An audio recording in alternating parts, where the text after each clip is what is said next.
What really happened to Azur Lane? There was a time when Azur Lane was everywhere. This was probably in 2020. Anime fans knew about it, Gacha players talked about it non-stop, and I mean the combining of the heroic battleship and adding anime girls to that kind of stuff was kind of the greatest idea of the century. So what necessarily happened? First thing, I need to get this out of the way.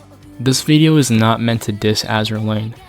Azur Lane is still very much alive. Events still happen, new characters are still released, and the servers are still up. The fan base kind of still exists. I mean, it made $6.2 million in revenue as of August 2025. I say all this as someone that used to be a big fan of the game back in 2022, even if that didn't last that long. I mean, back then, early Azur Lane wasn't just a weird anime girl ship game that was full of fan service. It was naval history but anime-fied, it was fleet building that was kind of satisfying, and it was surprisingly cozy, like, you know, it had a little slice of life touch to it. It did have fan service, but it wasn't the whole pitch. You could basically recommend it without feeling like you needed a disclaimer, and the whole idea behind combining naval warfare with anime girls was also pretty cool back then. I mean, obviously, I know that the game always had fan service in it, like, but when it was first made, it wasn't the whole focus. Like, around the middle of its lifespan, like, let's say early 2022, the skins stopped being a bonus and they just became the main attraction. The developers made it more revealing, more animated, and more exaggerated. So Azur Lane didn't necessarily become sexual. I mean, it was always a gooner game, but at least it was still kind of a playable game. You know, like, it still had the game aspects within the word gooner game, if you're catching my drift.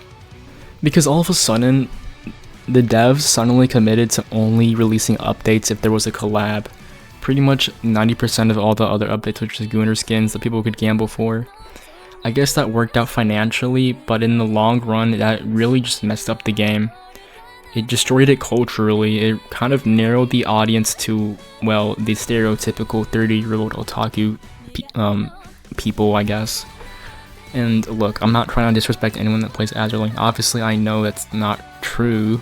It's just a stereotype the game got. This is coming from the guy that went as far as to unlock the secret skins from Stellar Blade. And if you know what Stellar Blade is, you know what I mean.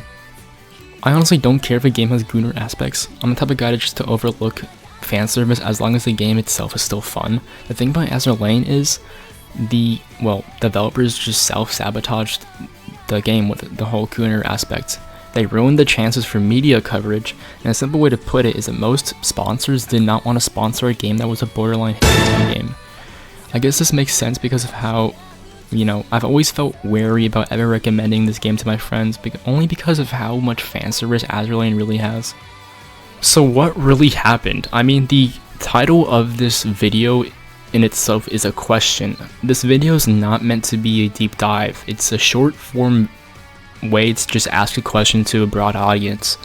I would really love it if you guys kind of explained what happened in the comments. I mean, I myself have not really necessarily played the game for that long.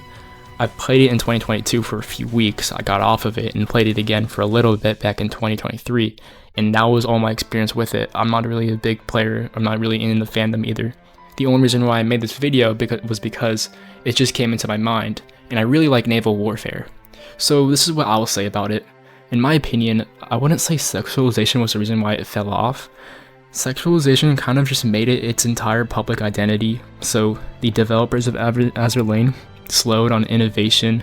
The audience narrowed. I mean, the average Joe that wasn't into fan service stopped playing the game. And newer games did the same thing, but louder and fresher. Like, both Uma Musume and Azur Lane released animes for their games. The difference is, Uma Musume kind of said no to all the fan service, meanwhile Azur Lane went all the way on the fan service. So instead of a wholesome game that everyone could enjoy, Azur Lane kind of just made itself 18+, if that makes any sense. I mean, you see this because when Azur Lane first released, I think it was like, what, 13+, 16+? If you look at the game now on the App Store, it's 18+. That really says something about the game. So I wouldn't say it necessarily died, it just kind of faded into its own niche. So my closing thought for this really small video about Azur Lane would be, Azur Lane was kind of doing whatever it always did, but the world around it moved on. When your game stops evolving, even success can turn it into a quiet irrelevance. So no, Azur Lane didn't necessarily disappear, it just stopped being everyone's game. If you've been here this long, I want to say thank you. You're obviously you're a cool person and you're really interested in my topic. So it would be pretty cool if you subscribed. So yeah, Arima loves you, and bye.